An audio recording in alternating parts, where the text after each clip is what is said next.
Smart Mobile application-ыг гар утсанд суулгах заавар. Гар утсыг компьютерт холбох үед дараах тохиргоог зайлшгүй хийх шаардлагатай байдаг. Дэлгэцийн дээд хэсгээс доош гүйлгэх үед гарч ирэх USB тохиргоо нь тогтмол сониглох горимд байдаг ба үүнийг файлууд хуваалцах буюу transfer files гэсэн тохиргоогоор солино. Энэ үед таны утсанд байх мэдээ файлуудыг чөлөөтэй хэрэглэх боломжтой болдог.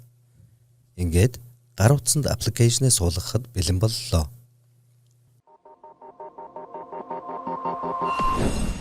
Үндсэн компьютерийн смарт программын газар дээрээс нь цуглуулсан мэдээлэл зэсний Smart Mobile Install Smart Mobile on Device сонголтыг сонгоно. Программыг суулгах жижиг цонх гарч ирэх бөгөөд эндээс APK өргөтгөлтөө Smart Mobile application-ы install-ын замналыг зааж өгнө. Бидний жишээнд APK өргөтгөлтөө 385 гэсэн install файл байгаа ба үүнийг сонгоод Next гэсэн товч дээр дарна. Үүний дараа Next буюу дараах товчийг дараад хоёр сонголт гарч ирнэ. Эндээс эхний сонголт болох APK өргөтгөлтөө install-аар суулгах сонголтыг хэвээр үлдээж дараах товчийг дарна. Жижиг цонх дотор тухайн компьютерт холбогдсон гар утасны нэр гарч ирэх ба хэрвээ гарч ирэхгүй тохиолдолд бидний хамгийн ихэнд хийсэн USB тохиргоог давтан хийгээрэй. Ингээд доор байрлах хуулах буюу copy application товчийг дарснаар гар утсанд Smart Mobile application амжилттай хуулж дууслаа. Үүний дараагаар гар утаснаас миний файлууд буюу My Files хавц руу дарж ороод доош гүйлгэхэд Smart Mobile-ийн 385 APK өргөтгөлтөө файл байх бөгөөд үүн дээр дарснаар аппликейшнийг суулгах уу гэсэн асуулт гарч ирэх ба тийм гэдгийг сонгосноор гар утсанд тань амжилттай суугдах юм. Суугдаж дууссаны дараа Next гэсэн товчийг дарж эхлэхийн өмнөх программын энгийн тохиргоонуудыг хийнэ. Тохиргоо зэс рүү орж программын хэлийг монгол хэлээр сонгоно.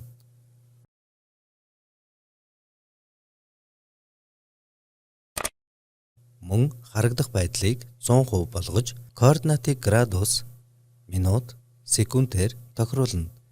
Ингээд эргүүлийн багцыг зөөвөрлөж оруулахад бэлэн боллоо.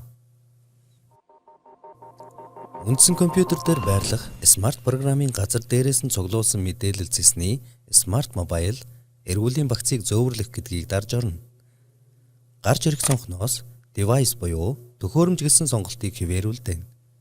Энэ үед тухайн суулгах гэж байгаа гар утас компьютерт холбогдсон байх шаардлагатай. Хэрвээ холбоогүй бол дахин холбож бидний өмнө хийсэн USB тохиргоог давтан хийнэ. Тохируулах модель нь утсанд суулгах гэж буй эргүүлийн багц байна. Үзүүлж буй жишээнд хамтарсан болон хөдөлгөөнд баг Өмнөговь аймгийн эргүүлийн багцууд байх бөгөөд бид энэ удаад Өмнөговь аймгийн эргүүлийн багцыг сонгож суулгах тул хэвээрүүлдэг. Шинж чанар дээр бид ямар нэгэн өөрчлөлт хийхгүй. Суур газрын зургийг өөрийн хүссэн газрын зургаар сонголтын дундаас сонгож болно. Харин ихсгэж багасгах тохируулгад хамгийн бага утга 1, хамгийн их утгад 7 өгснөөр гар утасны програмд ачаалал бага үүсдэг. Тухайн эргүүлийг цуглуулах тохиргоог зөвлөж хэргийн модель гэсэн хэсгээс тохируулга модельд сонгосон эргүүлийн багцтай адилыг сонгож өгнө. Ингээд экспортлох товчийг дарснаар гар утас руу хуулагдана. Хуулж дууссаны дараа дуусгах товчийг дарснаар дараагийн үйлдэлд бэлэн болно. Эргээд гар утсан дээр байгаа Smart Mobile application руу орно. Ингэсний дараа бидний суулгасан Өмнөговь аймгийн эргүүлийн багц гарч ирэх ба үүн дээр дарахад дараах асуултуудыг асууна. Smart Mobile ашиглах үед цэник хадгалах горимд шилжихийг цуцлах уу? Smart Mobile ашиглаж байх үед зураг авах, дүрс бичлэг хийхийг зөвшөөрч байна уу? Smart Mobile ашиглаж байх үед байршил ашиглахыг зөвшөөрч байна уу? Smart Mobile ашиглаж байх үед дуу хурааж бичгийг зөвшөөрч байна уу? Эдгээр асуултад бүгдд нь зөвшөөрч байна гэж сонгосноор эргүүл ажилуулж эхлэхэд бэлэн болж байна.